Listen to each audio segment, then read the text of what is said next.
Oh, we just. Oh, I don't know where any of that other stuff is. That's okay. Okay. Oh, I thought I was gonna have a countdown here. Yeah, that's okay. That's okay. We're here with another episode of Deep Space Nine at 8ish on a Monday. Not used to this, but I'm back. Jeff is back in the studio, in the Jeffrey's tube, talking about another Deep Space Nine episode. It's season 10, season 7, episode 10. It's only a paper moon of Star Trek DS9. It's a bottle episode. It's a Nogs needs a new leg, and Vic Fontaine's gonna kind of milk him back to health. But it's a really good episode, a really great bottle episode. Maybe one of the finest holodeck episodes of Star Trek as a whole. There's and that's saying something here in this 7th season, because we're on episode 10 here. There's probably been about 8 Vic Fontaine episodes already this season. Right. That's kind of like what happens in the 7th season. It's either an Ezri episode or it's a Vic Fontaine episode. And this one we get both. Yeah, you get Vic Fontaine doing Ezri's job. Yeah, and Ezri's like, you know what? He's doing it better than me. So you go do you, Nog and Vic. And she just checks in from there, every now and again. But overall, I do think this episode has a great feel to it. I think you could watch this, throw this episode on like once a month, and you never really get tired of it. It's got great performances by Aaron Eisenberg playing Nog. You got James Darren playing Vic Fontaine. And then everyone else that's in the episode is kind of just there when needed, like Ezri, like Jake. He doesn't want to hear that damn song anymore. No could blame him. Right. Finally, they bring Jake in to complain. That's... Right. Yeah, it's like you're the son of the captain of the station. You could probably get your own room by this point, but apparently not. Especially when especially when your roommate's leg just got amputated and replaced. Or do headphones not exist in the 24th century? Or just sympathy. Yeah. I suppose. Yeah. Like maybe you just leave your quarters and you go somewhere else. Anyway, I don't know. I don't think he came across all that great, but okay. So this episode, Kevin, what kind of stands out for you? Like, what are the highlights for you? And like, do you rate this episode kind of as high as like I just doing the research for this episode? Everyone seems to really put this in the like top tier of Deep Space Nine episodes, and I don't know if I would do that, but where would you stand with it? I like this episode. Again, watching it today though, I thought I liked it a little more than I do. I think Nog, like Aaron Eisenberg and James Darren knock it out of the park. It's great performances, really emotional. Really emotional with Nog, like yeah. And overall it's good, but it's a really slow pace. Ezri's kind of useless. Yeah. I feel like if there was no Ezri, if it was Jadzia, Bashir would have been Ezri, right? Right. And I think maybe the episode might have had a bit of a better vibe to it if that was the case. Like, not that I don't like Ezri or anything, but like I just don't like. Here's the thing: I think why this episode works, and I was thinking this while watching it, was I don't think this episode works in season 1 or season 2. I think that you need this to be in season 7. Like, you need to know the character of Nog very well, kind of. I think for all of these little intricacies of his performance to kind of come through, and like where the audience like understands him. Whereas if it was like early on when he was very like he was a lot more gung-ho about being a soldier, but also even before that when he was very They even see it in this episode where he's like, I can make all the latinum in this casino, and all these different things that are a big part of who he is. All that gets stripped away though by the end of the episode, and I don't think it lands the same if it's not here in season 7. And so for me, that's kind of why the episode works so well. What do you Yeah, think? it's horrors of war kind of thing, right? Like this doesn't work if he's you're right. With his progression, it's perfect, right? And he says that in this episode where he's like, when I first joined up, I was I didn't want the war when it started, but I was eager, Right. and now he's just afraid Yeah, of everything after because what he's gone through. yeah, because he's not only what happened to him, but all the horrors that he's seen, visualized in front of him, of other people getting hurt, and you know, I feel like the perfect sister episode to this episode is the Red Squad episode, because in that episode, like Nog is very, I feel like delusional, Right. and Absolutely. right, and like so, like, and in this episode, it's like kind of coming to grips with like what being a soldier means, and like, you know, it's not all altruistic, and you're not always a good guy, you know, even if you Right. think your cause is good, sometimes you have to do bad things, or you end up in really terrible you know, settings, really, in theaters of war. Nobody's really, you know, heroic. Nobody's clean. Yeah, nobody's clean, you know, and everybody sees horrible things, and it's a lot of that stuff isn't talked about when they come home, and I really love the beginning of this episode when he comes off of the you know, the transport, and they're all like, hey, welcome back, and they're trying to make jokes, and they're trying to like cheer him up, and like right away, and try and make him feel good, and he's just like not having any of it. And Yeah. I think yeah, I couldn't imagine having a trauma and having that be my reception when I come back. right. You know what, like Odo cracking jokes, going like, hey, he's already not on the duty report, you know. He forged those documents. Yeah, he forged, right? Because he's a Ferengi. yeah, he's a Ferengi. Yeah. No, nothing like a good, you know, specious joke. Or my favorite scene for 2 reasons is the one when they're all sitting around in the wardroom. Yeah. And they're first of all, Rom fucking walks in and says, my son is a one-legged crazy person. Like, yeah. Wow, Rom. Wow.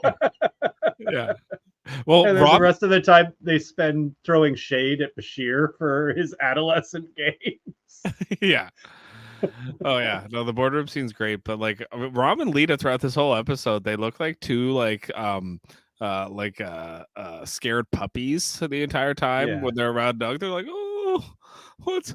Are you okay? You know, like I think they ask him like 3 or 4 times throughout the episode if he's okay until the end, and he's like, and then it kind of pays off, but they're both like, they have no idea what to do. And really nobody does, actually. Not even the person whose job it is to kind of know, which is Ezri. The only person that kind of figures out what to do is Vic, and also like maybe a little bit O'Brien too kind of says the right thing to him at one point too. I think that kind of O'Brien's done a suffering. He knows. He knows right. The PTSD.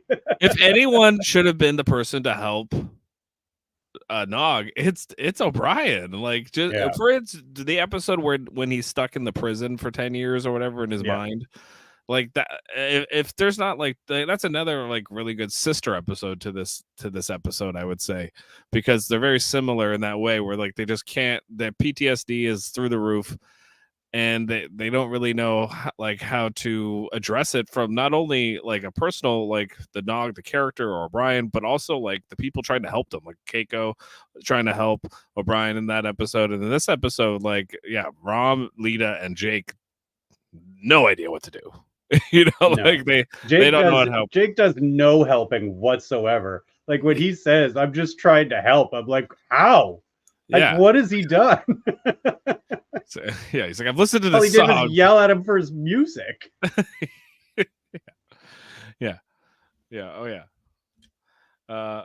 I find it funny that yeah, like it's like at this point, like I was thinking of Nog's like laying there and Jake's yelling at him for his music. I'm like, is Nog thinking, I need to get my own place? Like, is that you know? He's like, maybe I could go live in Cork. Maybe that would be better. You know? I can deal with losing my leg, but this guy, I can't Yeah. fucking deal with this guy anymore. That might have been one of the better zingers if he had thrown that in at one point. It's like you haven't been in an episode in 13. I don't know. I didn't watch all season 7. I don't know. Has Jake been around a lot in the last 9 episodes? Almost not at all. Yeah.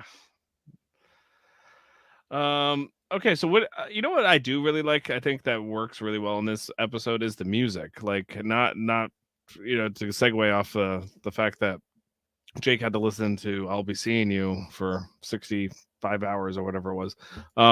But like all the songs kind of sound the same. Like there's I'll Be Seeing You, Just in Time, I've Got the World on a String, and the title episode, It's Only a Paper Moon. They all kind of sound the same, but they all have the same vibe, and they all kind of blend together really well. I think that that you get like I just think the whole episode flows well with the music and the way it's done. It's very easy to watch, and it's a very great transitions. It's very slow, right? This whole episode, so it's great to kind of have that break. And I don't really especially love watching Vic sing, especially this much, but in this episode it's not it works. that it's not like he's not good. It's just that's not what I'm here for, right? Right. If I wanted to watch Sinatra, I would go watch Sinatra, Yeah. Which is what he's doing. What did you make of the scene? I'm sorry if I'm jumping around, but the scene where Nog is watching Shane. The weird. Movie, it's from The Searchers. But it's Shane from 1953. It's like a Western with Alan Ladd, Gene Arthur, and Van Heflin. And I always think about the joke that Bill Hicks tells, where it's like he has this joke about the movie Shane, where he's explaining like how the U.S. government treats the rest of the world, where it's like for instance with Iraq, and this is during the first Gulf War, where it was like it's like America's like the sheep herder and Shane. He's just throwing the pistol. He's like the bad guy in Shane. He's just throwing the pistol at the sheep herder's feet, and he's going, "Pick it up." It's like I don't want to pick it up, sir. You'll shoot me. He's like, "Pick up the gun." It's like, then he picks up the gun. He goes, pow, pow, pow. He's like, "You all saw him. He had a gun." It's like, and I'm like, that's very interesting that they're watching that movie and that Nog's so into it, going through his PTSD. It's like, is he? What angle do you get out of that, Kevin? Of why is he into that movie and why? Like, it's kind of weird to me. Like, is he going back? I don't know. I hadn't really thought of it because I've never seen Shane. Yeah, I don't know. It's got something to do with his time in the war, right? Like, kind of reliving. Like when you have PTSD, you kind of relive those moments, right? Welcoming Adam Woodward. It's only a paper moon we're discussing. And we were talking about, and maybe you can answer this, Adam. Why is Nog watching the movie Shane in this episode? It's a complex question, I think, but to me it's interesting because it's very prominent in the middle of the episode, and you're kind of like to ask. I asked myself, why is he into that episode if he's scared about going back to the real world? Why wouldn't you want to watch like Wizard of Oz, or why would you want to watch a war movie? Or it's kind of like a Western gunslinger. Well, and the way that what he was watching, that shot was like he took out two guys right away, no caring, and You're right. I mean, it stuck with me too. It's like, why was that scene chosen too? The way, I mean, because he shot whoever was shooting, he shot the one guy dead, and then shot the other guy dead, and it was over. And Nog had no reaction. Yeah, it was just like second. I think it's the point is that he's so desensitized Yes. from war that he's and that he's choosing to live in this like fantasy land that he's. I think it's like a conditioning that he's trying to do to himself. That kind of to escape. It's escapism, but it just to me like I said, like I thought it was weird that he didn't want to watch like Wizard of Oz or something like that. Rather, he wanted to watch like a revenge gunslinger kind of movie, which I thought and he was the other thing in that scene is like Shane gets shot at one point, and he goes, "He got shot. He's not hurt," and he goes. Well, and like Victor says, it's only a movie, Pally. Like, what? He's like, Pally. Yeah. He goes, don't take it too seriously, right? Which is kind of like a metaphor for, how Nog is kind of treating the situation, really, which I found kind of interesting as well. Adam, we got a few comments here. Let's all wish Sam a happy birthday today. Hey, Sam, happy birthday. Happy birthday. And Norman says, Ezri seems to outdo Troy with strange therapy. Wow. So did Vic. If you really want to call it. I mean, at least Troy tries. Ezri was kind of like, the patient kind of dictates what happens in these situations. So let's just see what happens. Did she say that to Cisco or did she say that to Julian? I forget who she says it to, but I'm kind of like thinking to myself, that's like basically I'm not going to do my job, So like it's like, I didn't really understand that. I was like, you're a therapist, like I get the first scene where he's like, I don't want to talk or whatever, like, but you have to come back and like you have to push your patient a little bit more than he doesn't really feel like it, so and I don't blame him. I don't blame him. He's going into a non-reality world, and well, that's okay. We're good. Yeah, he might pull out of it. You know what? Who's to say? Yeah. Okay, so where are we kind of in this episode? Like, I'm trying to like move on here, but I don't have. Do you have like the screenshots up, Kevin? Can we go through a few of these? Sure. Hey, one thing that I got to tell you guys is that at the beginning of this episode, first of all, I love the episode where this stemmed from, right? A couple of weeks ago. And then I thought to myself, okay, they just ended it. And then I'm really happy they came back to this because Nog, for all intents and purposes, is a kid, and he's gone through a lot. He lost a leg, but I didn't think I would be so into this episode as I was, right through it. When I started, yeah. Is it from the Siege episode that he loses the leg? Yeah. Right. Yeah. Hold on, guys. 2 episodes ago. Yeah.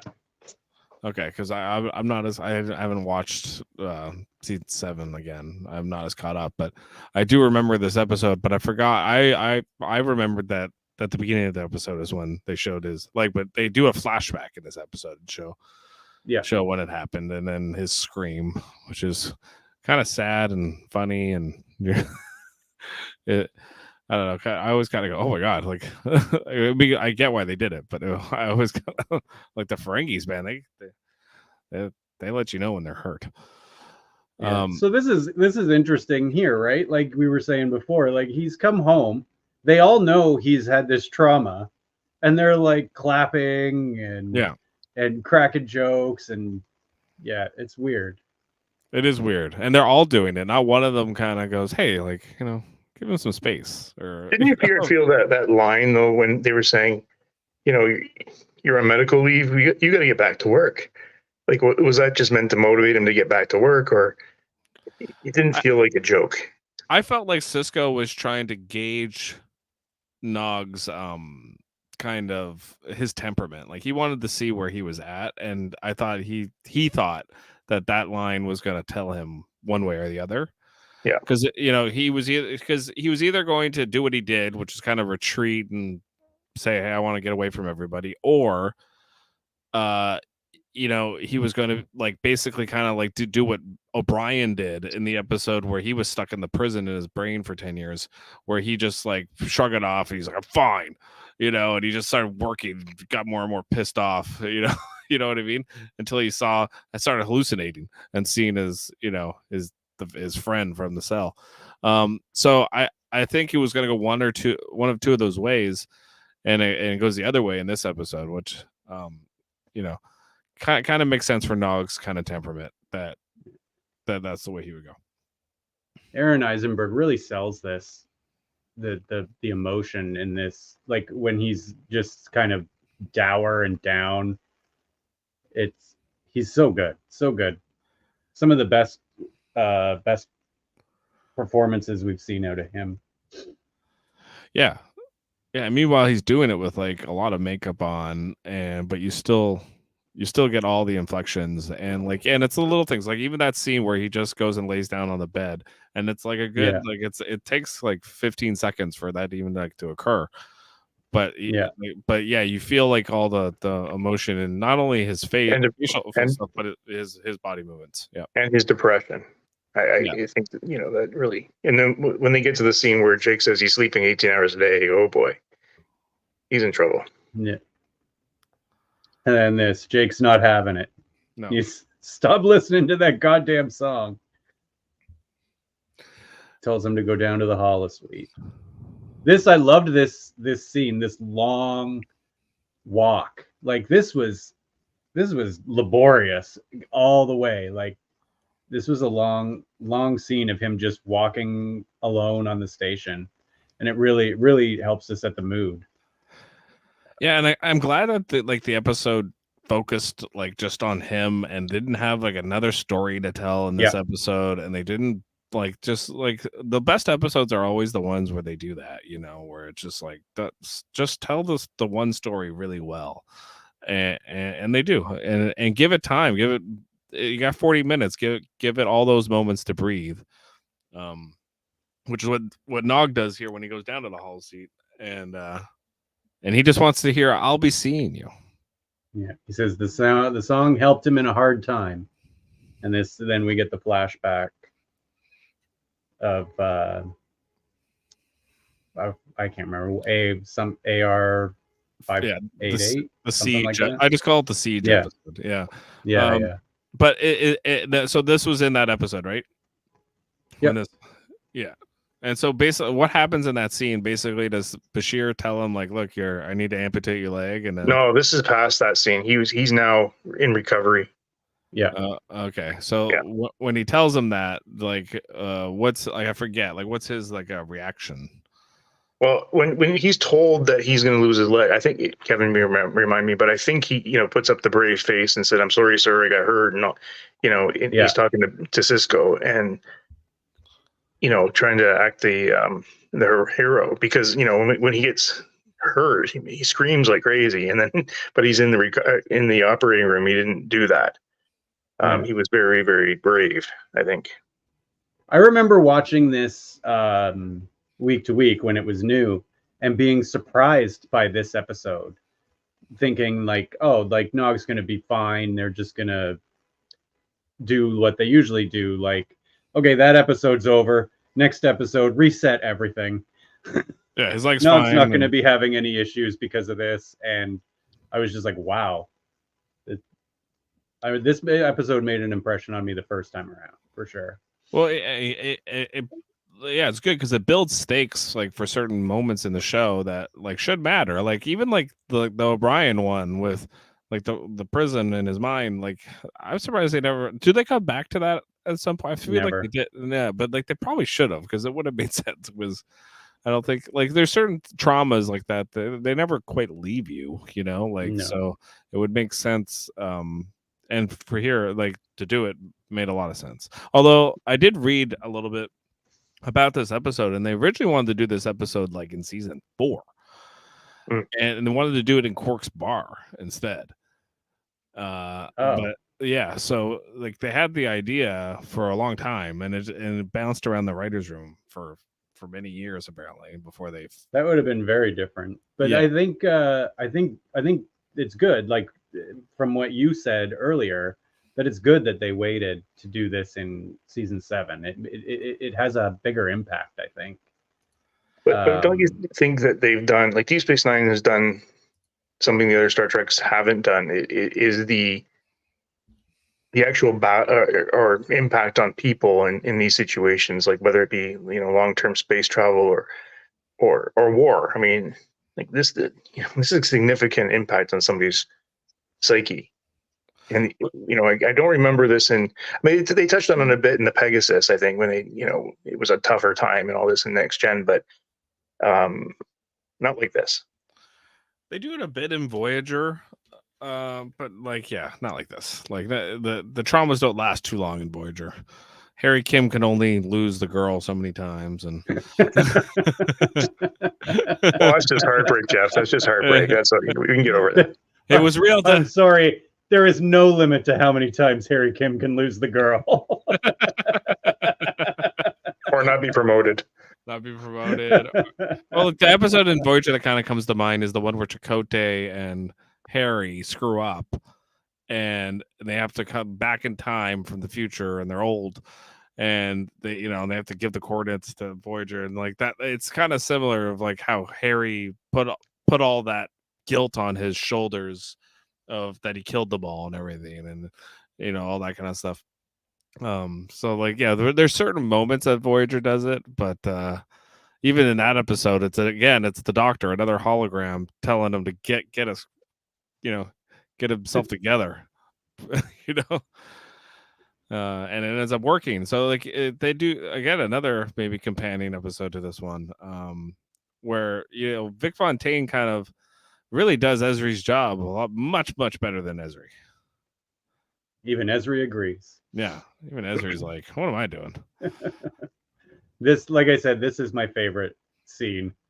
This is Rom saying that his son is a one-legged crazy person. It's good, Dad. Well, he's always and then they're all saying throwing shade at Bashir's holodeck programs, and he's just like, hey, what the hell? Yeah, he's not even in this episode. But don't you find that the whole, like Vic Fontaine, that character in this, I like the repetitive characters that show up in all Star Trek holosuites or holodecks or whatever, because they become part of the crew. Yeah. Vic Fontaine is basically like the 8th cast member in season 7. He's got so many episodes. This is his best, I think. Oh, this is great. Yes. This one and the Odo one, probably with Kira, right? Those two would probably stand out the most. Yeah.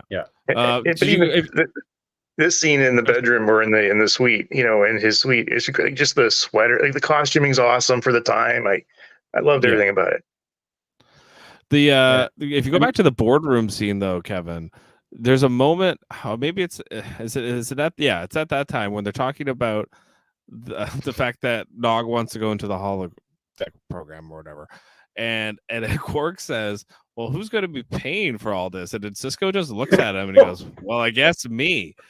But I thought to myself, that look. But I thought to myself, I'm like, well, but he's going on medical leave. Like, shouldn't Starfleet Medical pay for it? And I think normally they would have. But Sisko just looks at Quark and Quark goes, okay, that's not happening. He's like, he knew it right away just from his look,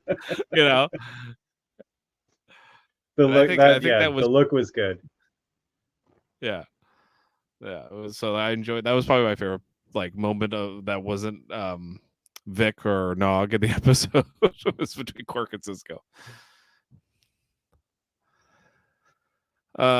This is where Vic starts being like, hey, my books are wrong, like employing his sneaky rehabilitation techniques.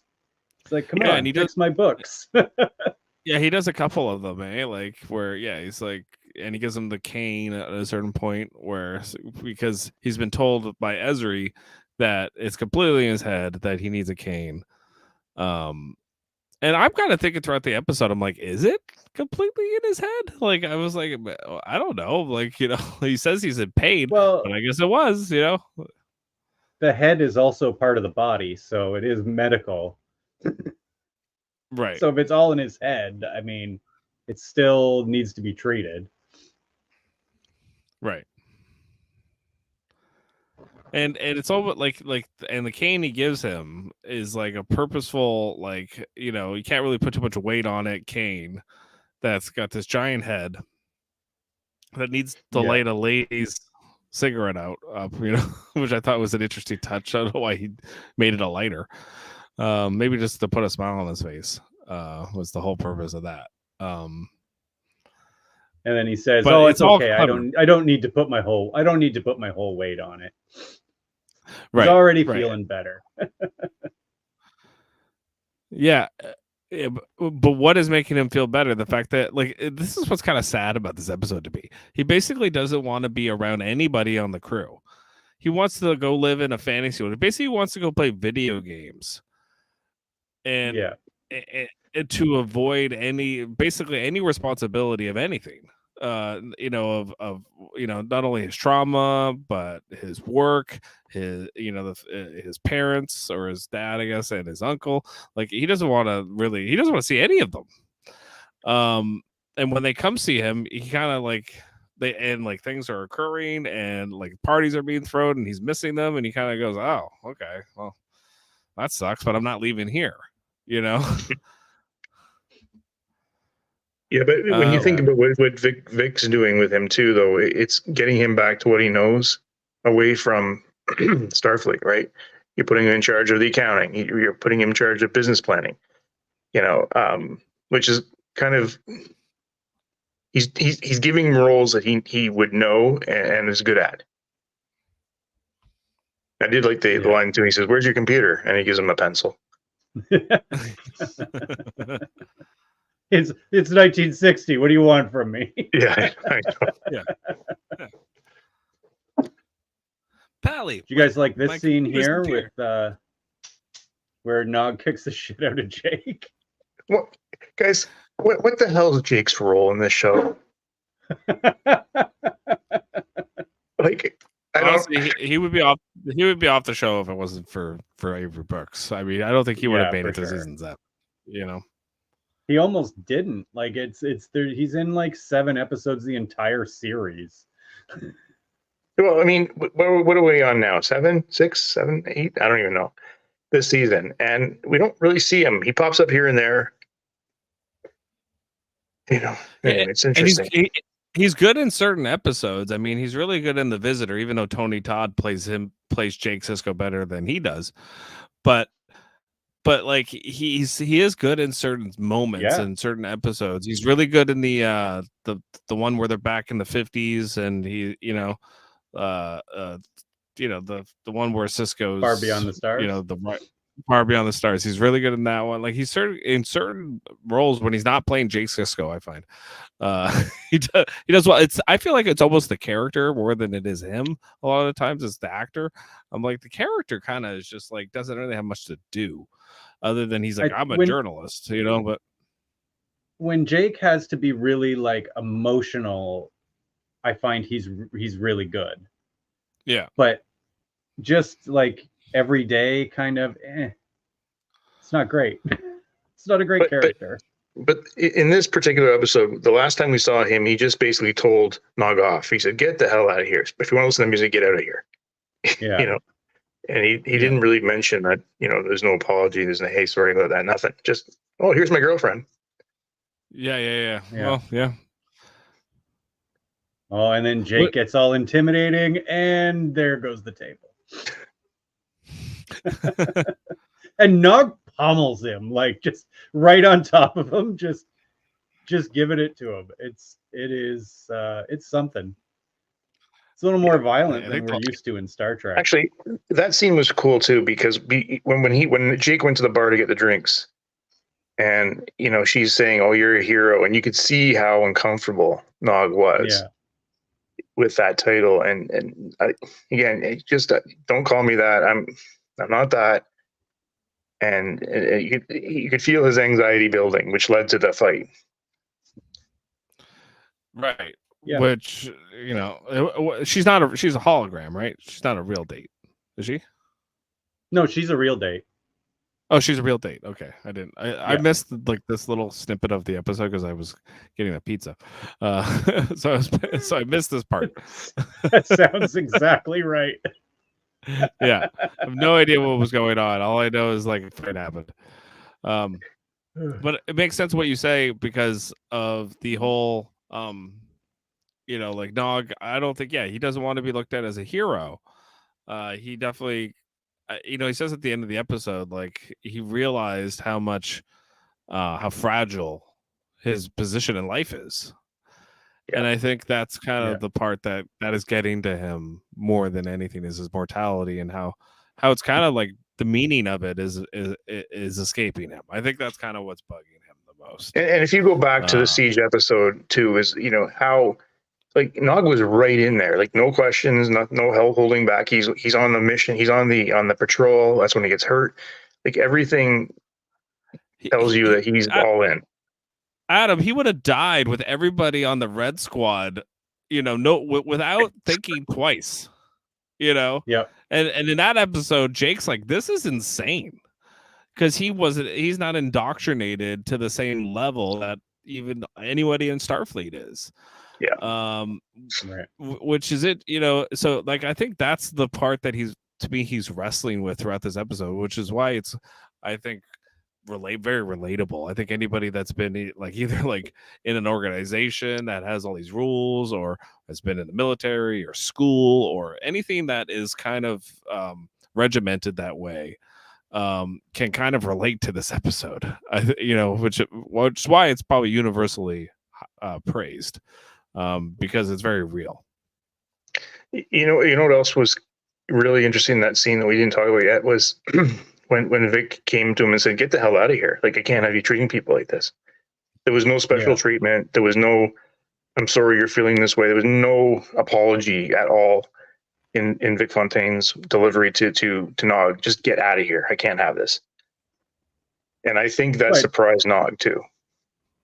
Oh, yeah. And but it is speaking to Nog in his language because he's like, "It's bad for business.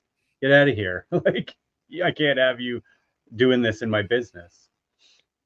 So Nog will understand, now, right?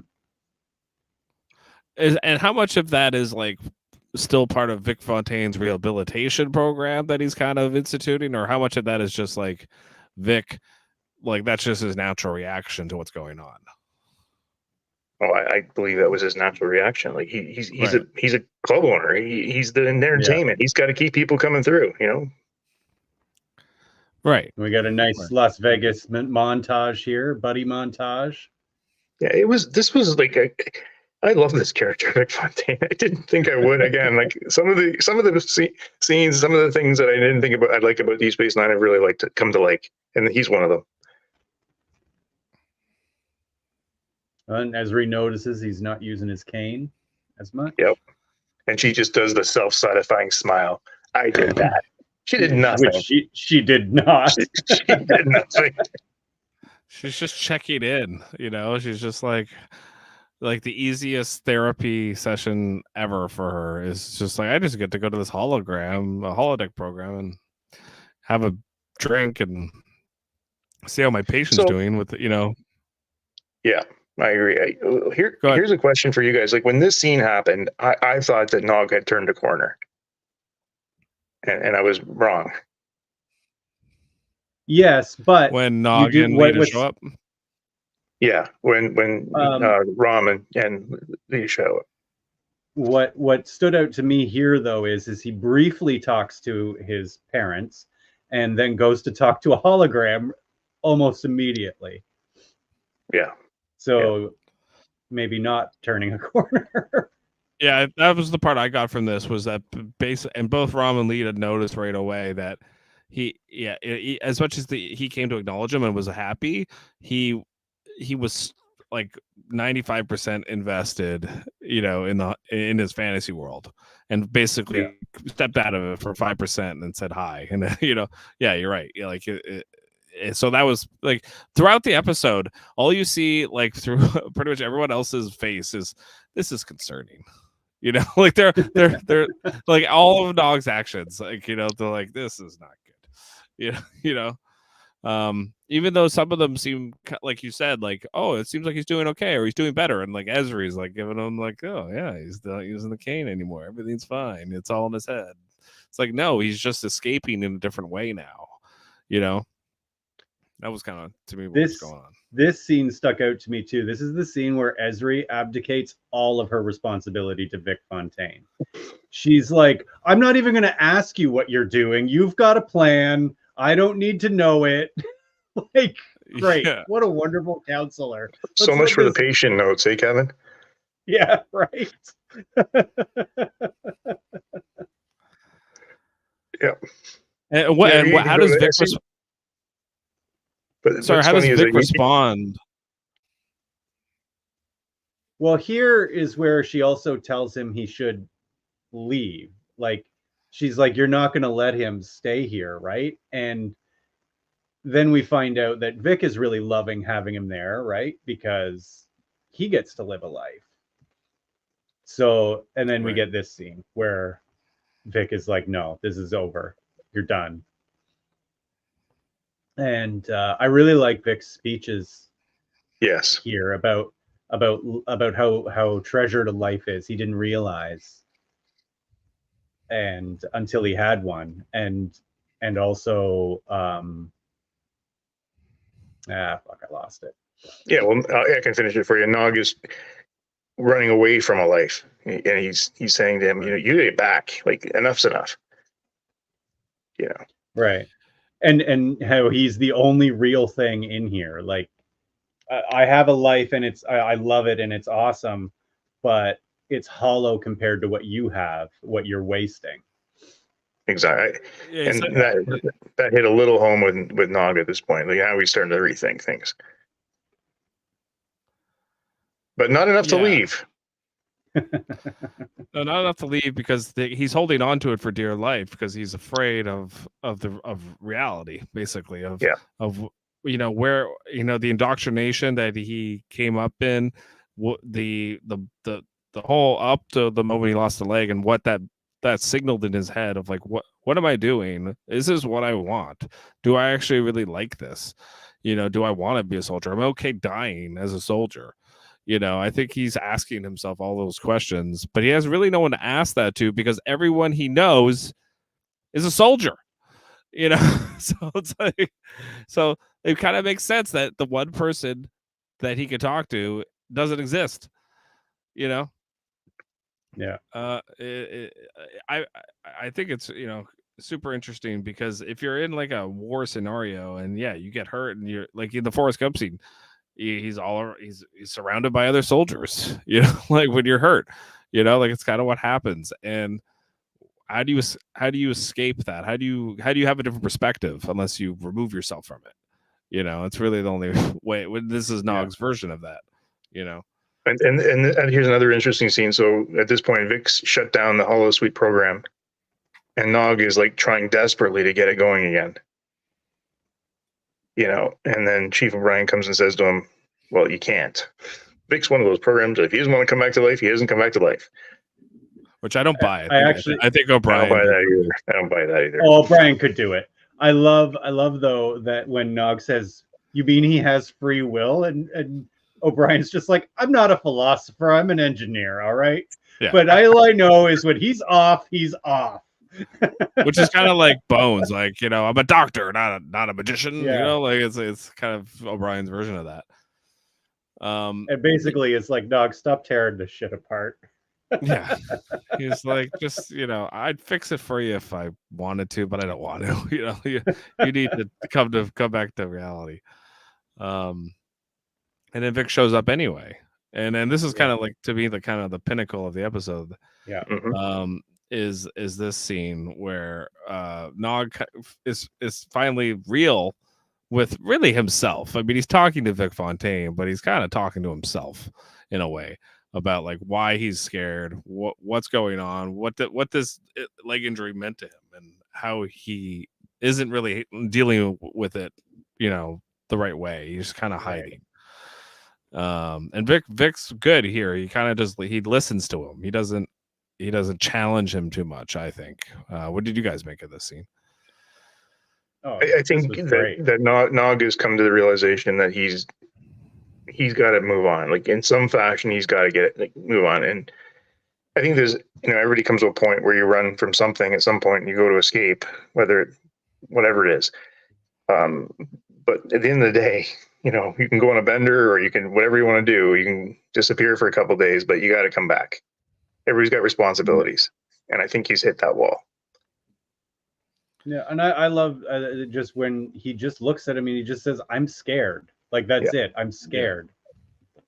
And then goes into more detail, but it's a really powerful scene and he plays it so well. Yeah. Yeah.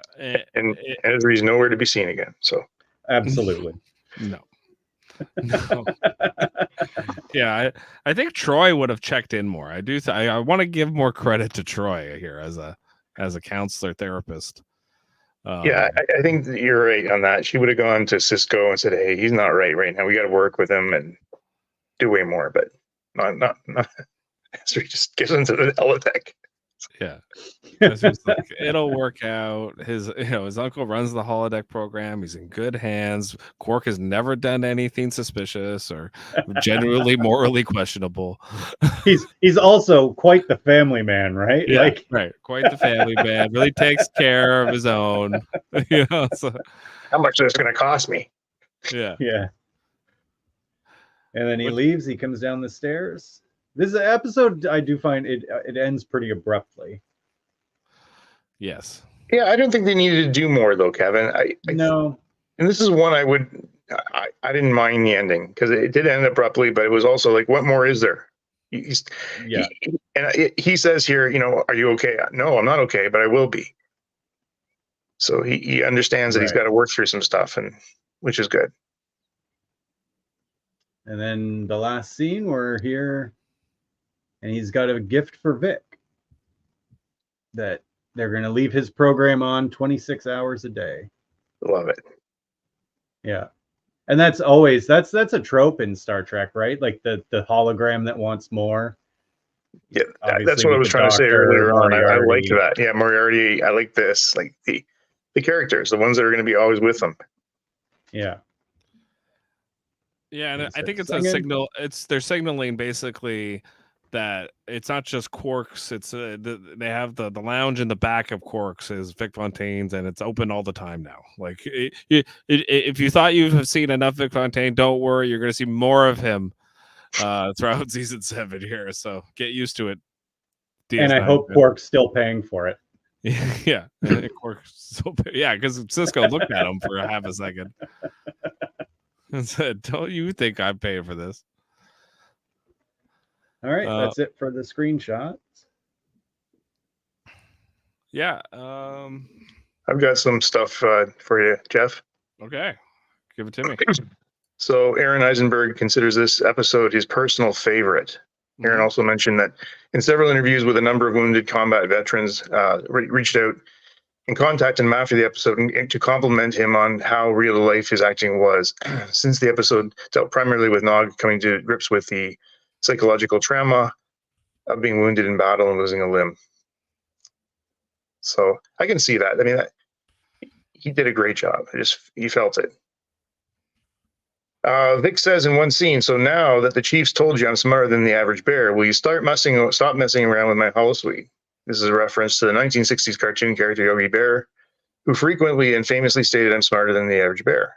James Darren, the actor who plays Vic, also provided the singing voice of Yogi Bear in a scene in the film "Hey There, It's Yogi Bear" in 1964. Wow, he's still alive too, eh? Yeah. At the time this episode was made, Star Trek Insurrection 1998 was hitting the cinemas. The DS9 regular character Worf had to appear in it, which explains his sole appearance in the first scene and why he's not in the next episode, Prodigal Daughter.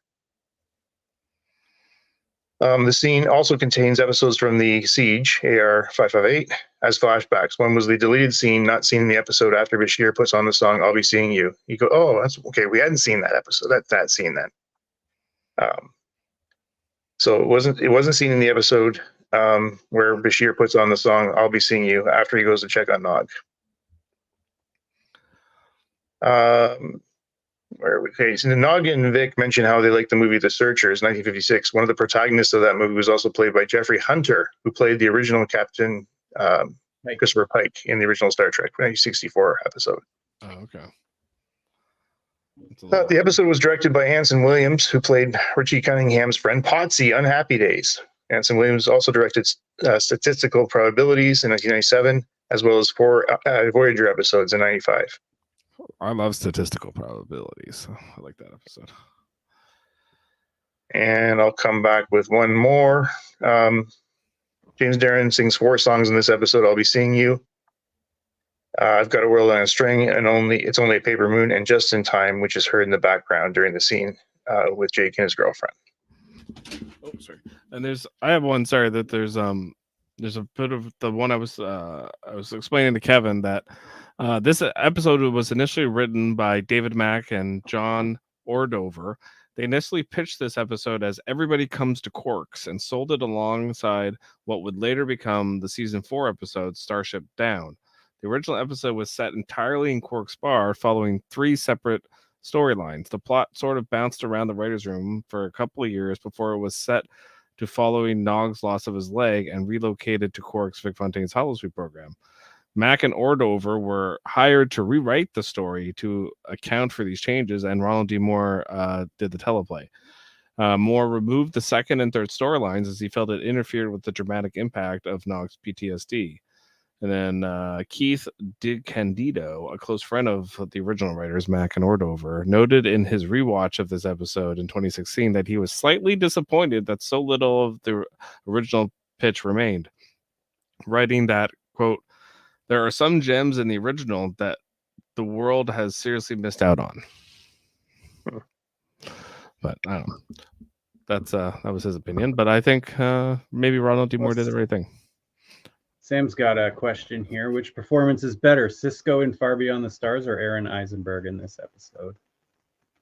Don't tell Davan, but I would pick Eisenberg in this episode.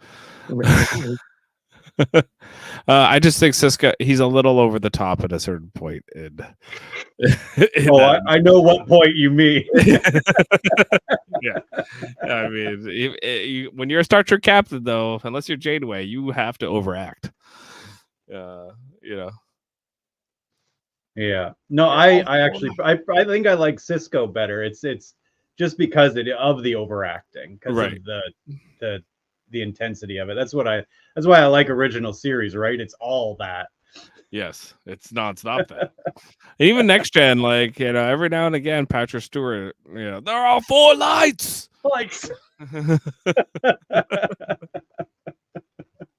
So it does happen in Next Gen too. But yeah, there's nothing like a good Avery Brooks moment. You know what? You can't really go wrong. It's just Aaron Eisenberg is so underrated. He should have got a few more episodes. Maybe like I would take in like a few less Quark episodes and a few more Nog episodes. But didn't he come in like sort of late into this though? I mean, he as a real character. Nog? I mean, he was in the first season. I mean, he was a kid though. I mean, yeah. But yeah. I mean, he was a playmate of Jake's though. I mean, that thing. Yeah. I think he becomes a real character in those episodes where he wants to join Starfleet. That's really his start. And when that happened, I mean, you get the uncle. Everybody rolls their eyes. Oh God, and then, but no, this was real, and he did it. He followed through and did the work, and he got it. Yeah. All right. Shall we do ratings? Sure. All right. All right. So, Jeff, what would you give It's Only a Paper Moon? I'd give it like a 9.5. I don't think it's the best episode like ever, but it's like a really solid episode. Yeah. Adam? I'm giving this a 10. I really liked it. Really liked this episode. And For a one person or 2 person episode, that was fantastic. Wasn't bored at all. I think I'd give this a 9. For no particular reason. All right, and we already got Dave is 9.3 and Davan, of course, 10. I knew he was going to love that one. What's the IMDb one? I can't see it on the screen here. There we go. IMDb is 8.3. That's pretty high for IMDb. It is, yeah. And Ronald, yeah, they've already filled all that in. Nobody cares. Everybody watched the episode. Yeah, we're okay. All right. So what's next week? Prodigal daughter. Prodigal daughter. It's Ezri and her family. Oh, I can already tell I'm not going to like it. It's about the Orion Syndicate. And the Orion Syndicate, yes. Okay, maybe it'll be some stuff there, but Manage your expectations. I Ryan's don't like gonna go Ezri. I really don't like that character. I think she's just not enjoying it. To be fair, I didn't really like Jadzia. I mean, I think Wasn't my favorite either. I just her they could not tell a good backstory story with her character well, other than but she was great with Worf. But that's kind of the sad thing is when Jadzia went away, Worf he's not on the show as much. He went away. Yeah, he went away. So that was kind of the thing that sucks about Jadzia leaving. But Ezri is then we get more Bashir. And I like Bashir, but I don't need Bashir. Bashir doesn't need a character to bounce off, especially medically. I'm not a Bashir fan either. But oh no, I got a little creeped out over the episode where he fell in love with his own patient. Right.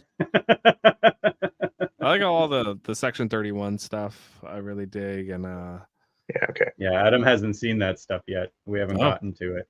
Yeah. Okay. Well, you're in for a treat. They haven't done any of them? Jeff, I haven't watched. No. I never for some reason at this point in the Star Trek life, I was done with Star. I needed a break. Yeah. Fair enough. And I just never came back to it. So. No. Okay. Well, it's D9's. It's great. Good. Well, I think that's it. Yeah. Yep. I don't have any outros or anything. The same ones I had for the intro. Future Dave, you can feel free to put some fancy music or graphics on this. I'm sure he will. Yeah. He asked me to try and make sure it went smooth. I failed immediately. First thing I did. It went great. So, hey, we got a birthday wish into Sam. It's been good. Yeah. Oh yes, I'm sorry to everyone in the chat. I'm the only one with control, and I suck at showing everybody's stuff. Well, who's there tonight? Norman, Chaotic Truth, and Sam. All right. Well,